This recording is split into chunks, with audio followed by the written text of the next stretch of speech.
The USA is top of the competitiveness rankings again this year in the Global Competitiveness Report. That might surprise some people. Can you explain why that is?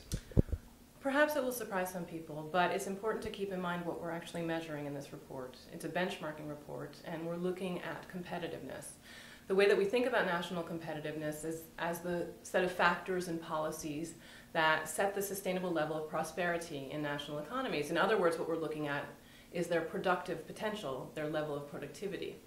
And so while it's true that the US has been hit by quite a significant financial crisis, along with a lot of other countries, mind you, the US really is endowed with a number of structural endowments and strengths that allow it to actually be very productive and therefore ride out such economic crises and shocks as this one. Specifically, if you look at the US, you'll see that it has very, very well functioning markets, especially the labor markets, but also the goods markets, high levels of competition, for example.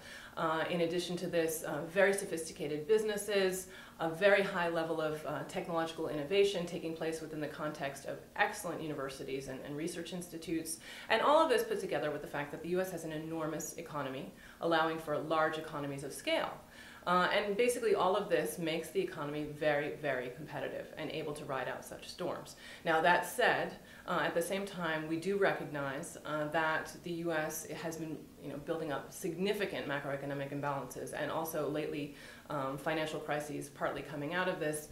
And clearly, and something that we've been saying for some time is that if the US does not get its act together in these areas, that we do have some concerns about its competitiveness going into the future. Turning to the UK, it's dropped from 9th to 12th.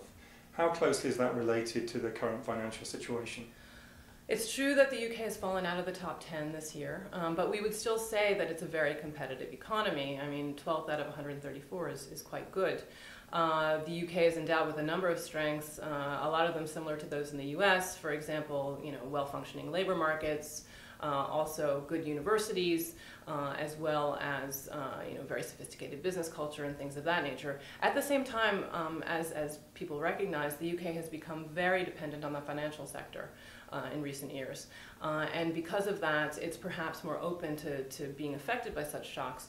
And indeed, if you look at our rankings and you go into the details, you'll see that in our financial markets sophistication element, the UK has fallen from 2nd last year to 5th this year, and this can be traced to greater concerns about the solvency of the banking sector, as well as the related issue of access to capital, which businesses feel is really drying up right now in the country. I see that China is in the top 30 for the first time, and the other BRIC countries, India and Russia, are in the top half. Mm-hmm. Are they bucking the trend? It's true that China is doing very well, as you mentioned, in the top 30 for the first time, and well ahead of the nearer ranked BRICS. But the other BRICS, Brazil, Russia, and India, also doing relatively well, particularly given their stage of development, all either staying stable in their performance or even going up. And this, obviously, their main strengths can be traced to their large markets that allow for enormous economies of scale, and also high levels of innovation, particularly given their stage of development, which bodes well for their development going into the future. In addition, you have countries like Brazil and Russia that are obviously benefiting to a certain extent from the high oil prices as well. So these are positive things.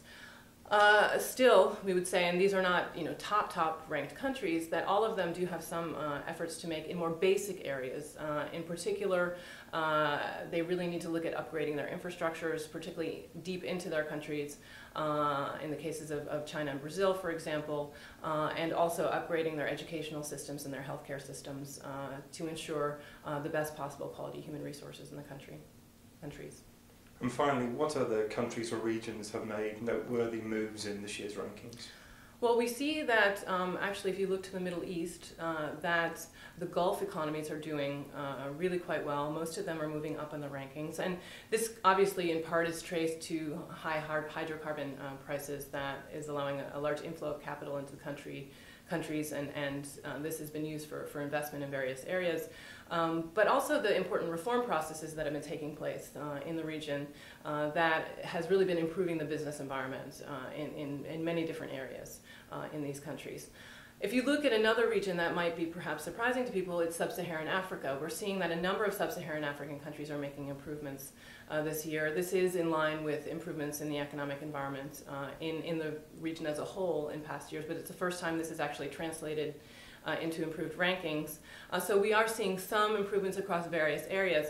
At the same time, this does continue to be the region that lags behind other regions, and basically they still need to do a lot of work in various areas in order to really get their business environments up to speed and to become more competitive and ensure a more prosperous future for their citizens.